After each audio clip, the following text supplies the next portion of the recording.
बातमी पालघर जिल्ह्यातून।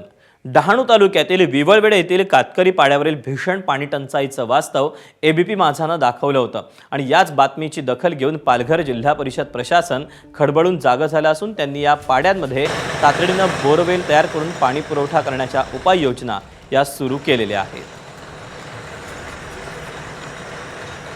जिकडे गुरढोरं पाणी पितात अशाच ठिकाणचं डबक्यातलं पाणी पिण्याची वेळ इथल्या या सगळ्या बांधवांवर आलेली होती आणि याचीच जी बातमी आहे ती एबीपी माझानं काल दिवसभर लावून धरल्यानंतर आता पालघर प्रशासनाला जाग आली आणि त्यांनी अखेर उपाययोजना करायला सुरुवात केली।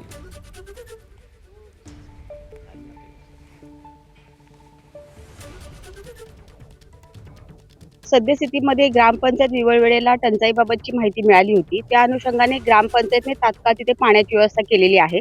सोबतच एक बोरवेल केलेला आहे। बोरवेल मार्फत मुबलक पाणी आता सदर पाड्याला उपलब्ध करून देण्यात येत आहे। तसेच या गावामध्ये जी जलजीवन मिशनची योजना आहे ती आता ग्रामपंचायतकडे हँडओव्हर झालेली नाही, परंतु जो काही मेंटेनन्स होता ते आता ग्रामपंचायतने करून जवळपास 3 ते 4 व्हॉल्व बदलून आज संध्याकाळपर्यंत तिथं जलजीवन मिशनची योजना देखील चालू होईल। सद्यस्थितीत बोरवेल मार्फत पाणी पुरवठा सुरू केलेला आहे।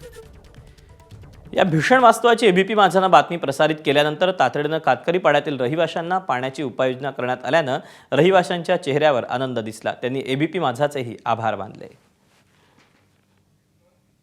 पाणी मिळलंच पाहिजे आम्हाला। काय कसं वाटतं आता? बरं वाटतंय। पाण्याची म्हणजे सरकारने फार आमच्यासाठी प्रयत्न केला आणि पाणी मिळवून दिलं आमच्यासाठी। कोणी दाद फिरत घेत नाही होते आणि आम्हाला आता तुम्ही पाण्यासाठी सोय चांगली केली। याच्या पुढे पाणी संपलं नाही असं आमची सोय झाली पाहिजे।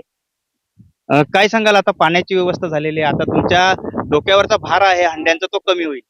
मग डोक्यावरचा भार तर आला ना खांद्यावरी। आता आम्हाला पाण्याची व्यवस्था झाली, मग आता आमच्या मनाला चांगलं वाटलं असं। एबीपी माझा, उघडा डोळे बघा नीट।